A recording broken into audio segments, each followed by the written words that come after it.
Okay, guys, first day of digital learning. Hopefully this goes well. Big ideas for today. We're not going to do this whole packet today. We're going to do a little over half of it and finish it up tomorrow. But big ideas for today is to figure out what is a function and how to identify a function. And when we identify that function, we are going to identify in two ways, both numerically or in a table and graphically in a graph. And we're also going to see what is an inverse function. Now, today we're not going to see what the inverse function is. We're going to look more like what is the inverse of the graph I have, okay? And they're two different things. Don't want to overcomplicate it, so we'll try to keep it easy. So we'll come into the next thing. So a function, what is a function? Well, this is back to Algebra 1. A function is the set of all ordered pairs where every x value there's only one and only one y value, okay? Each input, each x, has an exclusive y output, okay? So put in an x value, there's only one unique y that comes out. There's a couple examples of numeric functions we're going to look at here quick. It's going to be x squared and f of x equals x cubed plus 1. Now, when I put a 2 into x squared, the only thing I can ever get out is 4. I can never get anything else out. If I was able to put a 2 in here and it would output a 6, which would be kind of weird, it's not a function, okay? No, within functions, different inputs can have the same output, but the same input can never have two or more different outputs, okay? So different inputs can have the same output. That means when I put in 3 and -3, different inputs, 3 and -3, I can get 9 out for each of them. But when I put in 3, I can only get out 9. It's kind of little confuzzling, but we'll take a look at it numerically here in these tables on the bottom and identify if it's a function or not. We're going to call this one number 1. We're going to call this one number 2. We're going to call this one number 3. Number 1, when I look, I have no x's repeating. Each x has exactly one y value in it. Therefore, this is a function. Okay? That one is a function. And I'm only talking about the relation of these 5 ordered pairs. Now, when I look at number 2, I see 0 is repeated, and this is not a function because when I input 0 the first time, it outputs 3, and then when I come back and I input 0 again, it outputs 4. This is one input with two different outputs, not a function. Okay? When I look at number 3, when I'm scanning on number 3, I have no repeat values anywhere here for the x's. They all do go to 5, but that's okay because multiple input values can have the same output. It's just one input cannot have multiple outputs. It's a lot of input-output, but that's what it looks like. So number 3 is a function. Okay? The way you're used to seeing this is back from Algebra 1. We're used to seeing this with what we call the vertical line test. Is important for us to identify functions from graphs. Much easier. When I'm identifying functions from graphs, what I do is I envision, not that, what I do is I envision lines, a perfectly vertical line. Okay, so I'm just going to make a line.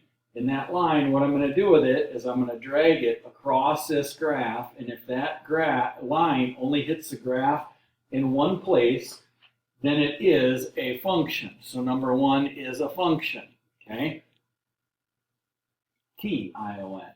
When I take that same line and I drag it across number 2, notice when I'm on number 2 here, notice right now when I'm dragging that, I'm hitting 2 places at the same time. That's like putting one x in and it's getting 2 different y values out. That is not a function, okay? So what we're going to do here now is I'm going to pause it, and I hope you guys pause it for a minute here. And then when you pause it, please just do 3, 4, 5, and 6. See if you got them right, and we'll be back in a second. Okay, we're back here. Hopefully you took your imaginary vertical line here across number 3. Whoa. took that line across number 3, and what happens when you drag it across number 3, I'm going to move myself up here.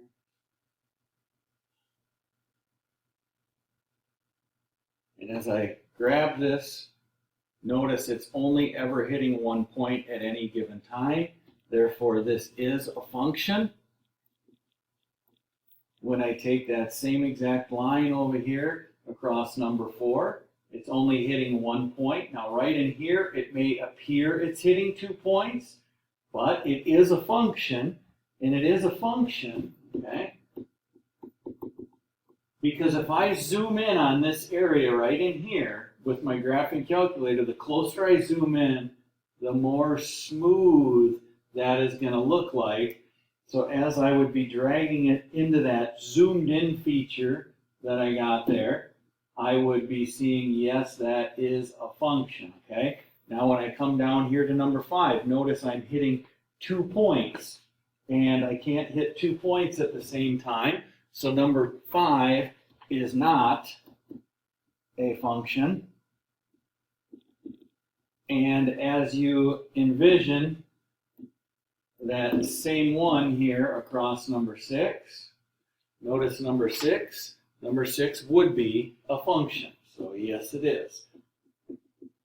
So the way I just did that, we can kind of, what is a test for identifying functions on a graph? Well, it's called the vertical line test, or vertical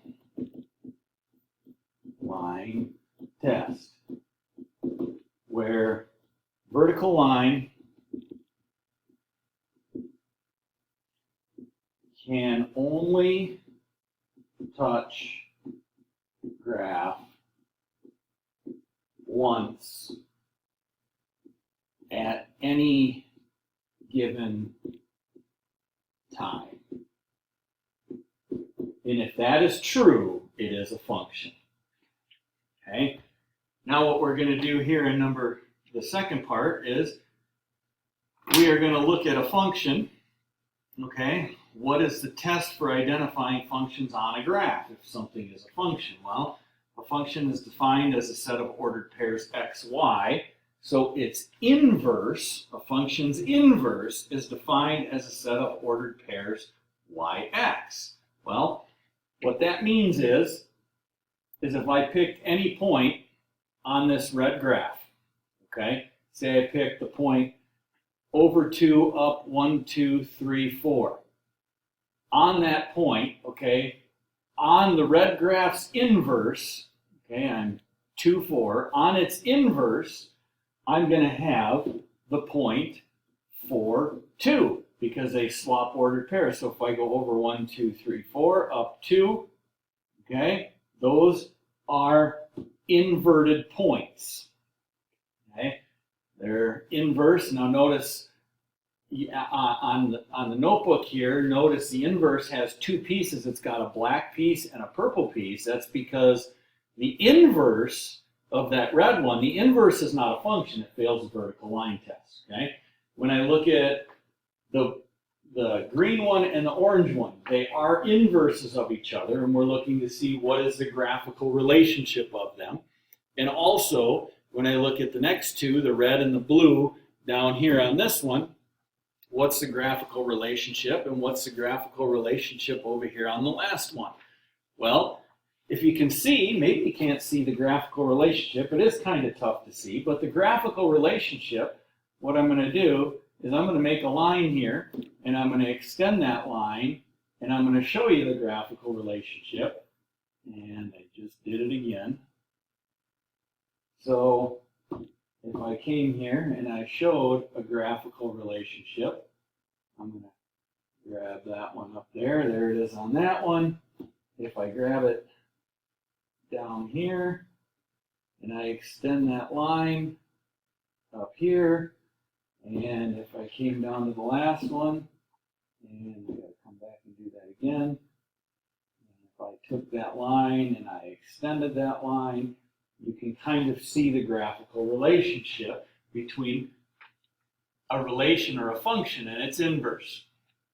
Okay? And what do they have in common? Well, if I look at the graphs down here, the graphical relationship will come back. The graphical relation is they reflect each other across the line y equals x, the identity line, because all those points on there, any point that reflects across the line y equals x, they just swap x's and y's. Well, what's the numeric relationship? Well, the numeric relationship is, well, look at the top graph, the parabola in y equals x squared. Well, what is y when x is 3? Well, what is 3 squared? 3 squared would be 9.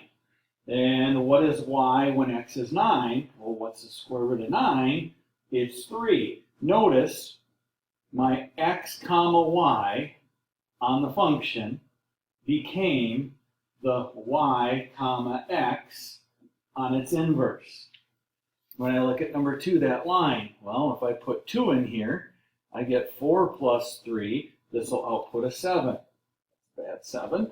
But if I put my 7 back in here, I have 1/2 times 7 minus 3 over 2.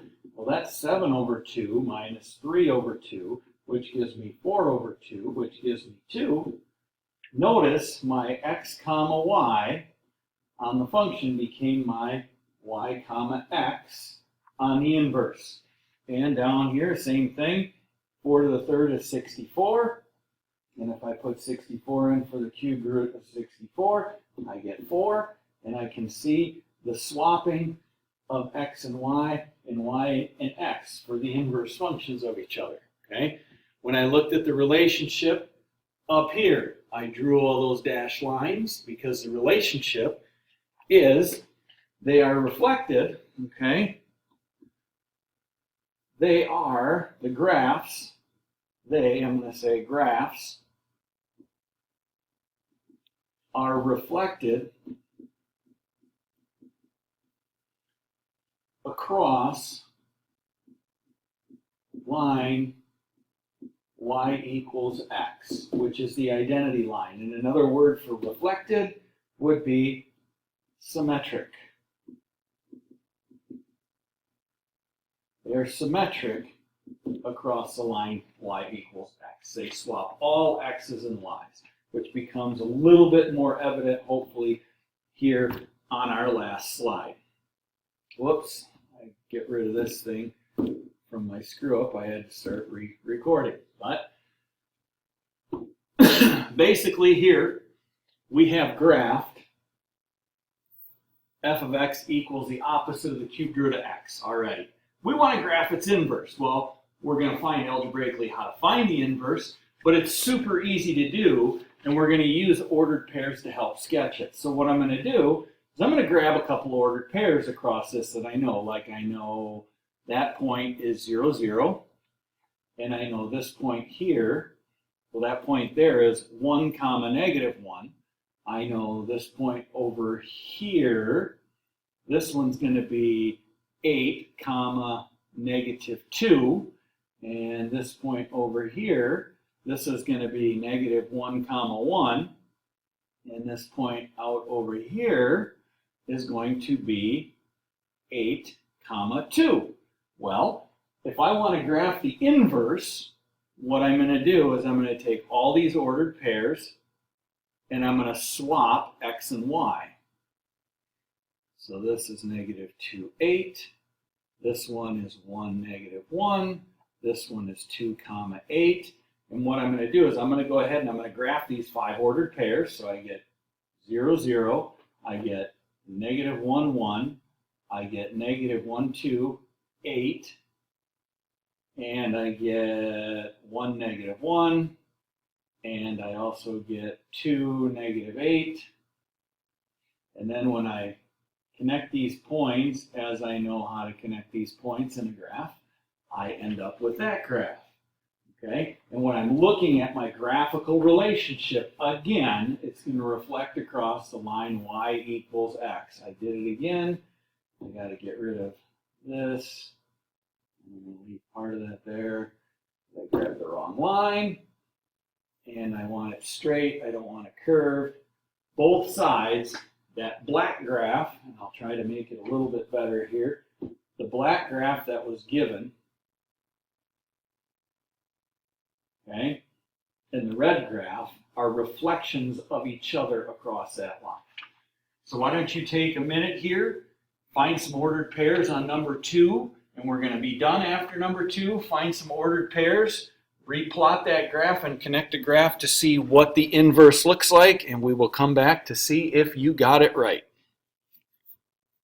Okay, what you did is you came to the graph that we had, and you found some ordered pairs here on this black graph, like this one right here, the vertex. Well, that's over 3 up 2, 4, 5. That's 3, 5. Or if you pick this point here, that one's over 4 up 4. That one's 4, 4. And you want to pick a few, like maybe this one that's over 1, 2, 3, 4, 5, 6 up 3. So that one's 6, 3. We also have symmetry here, remember. So if I go over 4, up 4, 5, 6, I have that one. So that one's 4, 6. And if I came over 1, 2, 3, 4, 6, and I go up 3, 4, 5, 6, 7, I'm going to be 6, 7. Well, if I took all these points for my inverse, okay, and I call them an XY, and I flipped them all, I'm going to be plotting 5, 3, 4, 4, 3, 6, 6, 4, 7, 6. And now I'm going to come in here on my graph these. 1, 2, 3, 4, 5. So I got this point. I've got 1, 4, 4. I've got this point. I've got 3, 6. I've got that one. I also have 2, 4, 6, 4.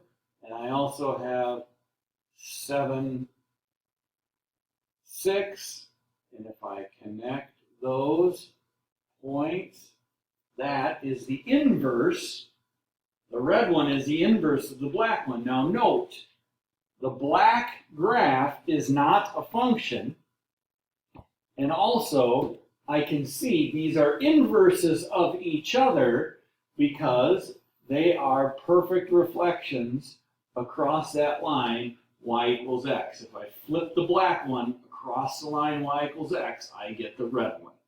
Okay, that's all we're going to do today. We're going to finish this up tomorrow, and then after the video tomorrow, you will have a try on your own or a worksheet to give an attempt to, and the answers will be on It's Learning.